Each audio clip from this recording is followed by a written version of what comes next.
Mergulhe fundo em qualquer imagem de uma cidade movimentada do século XX. O que você vê? Carros. Muitos carros. E o que move todos eles? Gasolina. É uma palavra tão comum, tão presente no nosso dia a dia, que raramente paramos para pensar nela.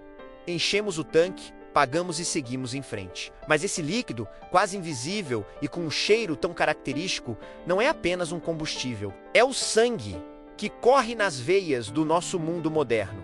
E a história de como ele chegou até nós é uma saga de acidentes, genialidade e uma busca incessante por velocidade e liberdade. Para entender essa história, precisamos voltar no tempo, para uma era de cavalos e carruagens, onde o mundo se movia no ritmo da natureza. As noites eram escuras, iluminadas por velas ou lamparinas, a óleo de baleia. O petróleo, aquele óleo escuro e espesso que às vezes brotava da terra, era visto mais como uma curiosidade ou um incômodo do que como um recurso valioso. Era usado em pequenas quantidades, para calafetar barcos ou como um remédio popular duvidoso. Mas tudo isso estava prestes a mudar. Em meados do século XIX, a caça às baleias estava se tornando cara e perigosa, e o óleo de baleia cada vez mais escasso. Havia uma necessidade desesperada por uma fonte de luz barata e abundante. E foi aí que o petróleo entrou em cena. Químicos descobriram que,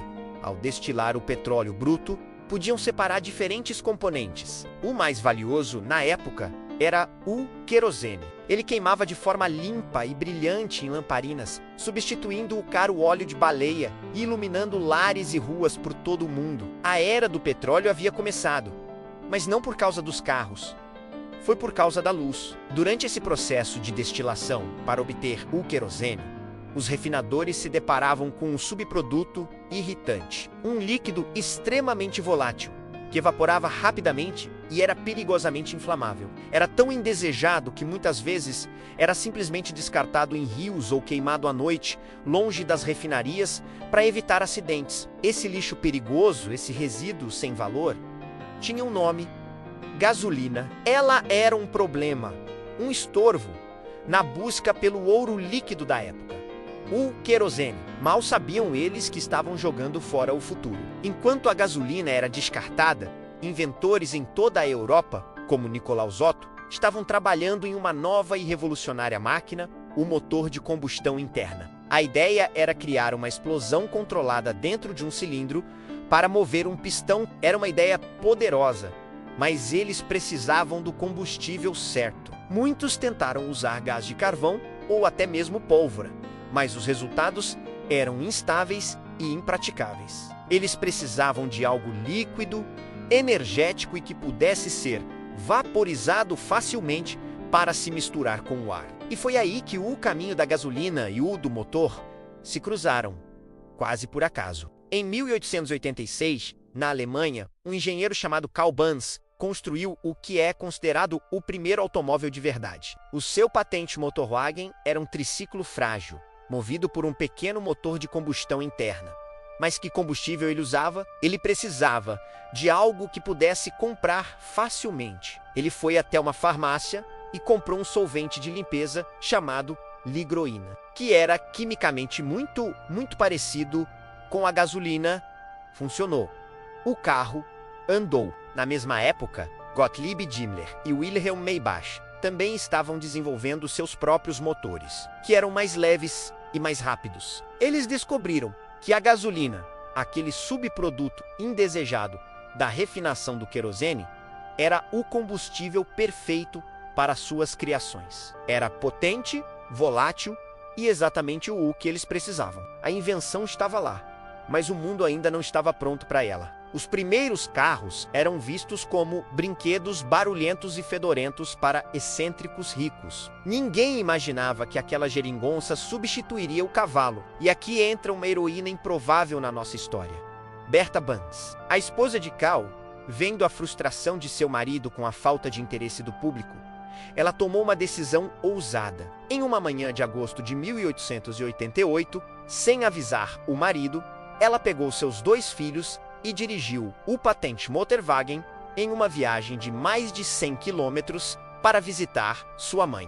Foi a primeira viagem de longa distância da história. Pelo caminho, ela enfrentou todo tipo de problema. O combustível acabou e ela teve que parar em uma farmácia na cidade de Wisłocz para comprar mais ligroína. Aquela farmácia se tornou, efetivamente, o primeiro posto de gasolina do mundo. A viagem de Berta foi um golpe de marketing genial. Ela provou que o automóvel não era apenas um brinquedo, mas um meio de transporte viável. A notícia se espalhou e o interesse pelo carro explodiu. Com a popularização do automóvel, especialmente nos Estados Unidos com o modelo T de Henry Ford, a demanda por gasolina disparou. Aquele resíduo inútil, de repente, se tornou o produto mais valioso do barril de petróleo. As refinarias, que antes se concentravam em produzir o máximo de querosene possível, inverteram suas prioridades. Agora, o objetivo era extrair cada gota de gasolina do petróleo bruto. A gasolina deixou de ser um problema para se tornar a solução,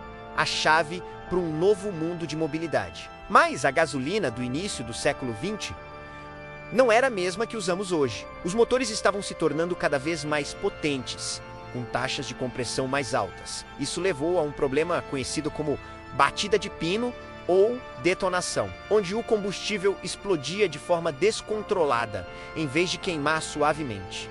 Isso roubava potência e podia até destruir o motor. A busca pelo combustível perfeito começou, e essa busca levou a uma das decisões mais impactantes e posteriormente controversas da história da indústria. Em 1921, um químico da General Motors chamado Thomas Midgley Jr.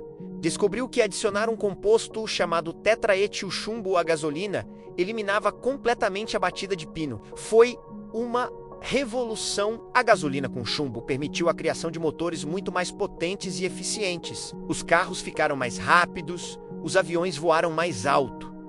Parecia uma solução mágica. O problema é que o chumbo é extremamente tóxico. Por décadas, carros em todo o mundo expeliram chumbo em nossa atmosfera, no nosso solo e, consequentemente, em nossos corpos, com consequências terríveis para a saúde pública e o meio ambiente.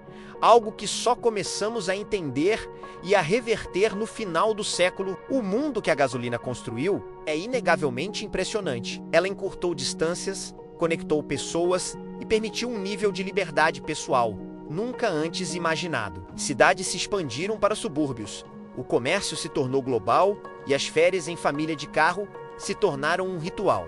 Nossas vidas, nossa arquitetura, nossa economia, tudo foi moldado em torno da disponibilidade desse combustível. Pense nisso. Quase tudo que você come, veste ou usa foi, em algum momento, transportado por um veículo movido a gasolina ou diesel, de um resíduo descartado nos rios para o líquido que move o planeta.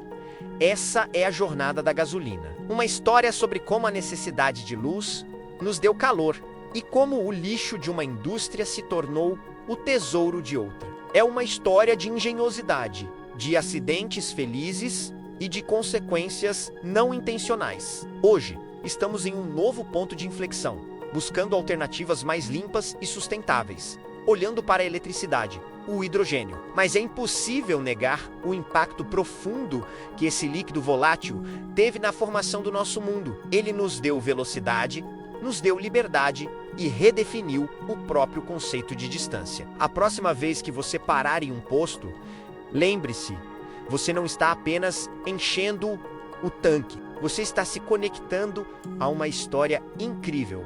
Uma saga que começou com uma lamparina e nos levou à Lua e além. Obrigado por viajar conosco por essa história fascinante. Se você gostou de descobrir como a gasolina moldou nosso mundo, deixe o seu like para nos ajudar a continuar contando essas jornadas incríveis. E não se esqueça de se inscrever no canal História das Coisas e ativar o sininho para não perder nenhum capítulo da nossa história. Até a próxima!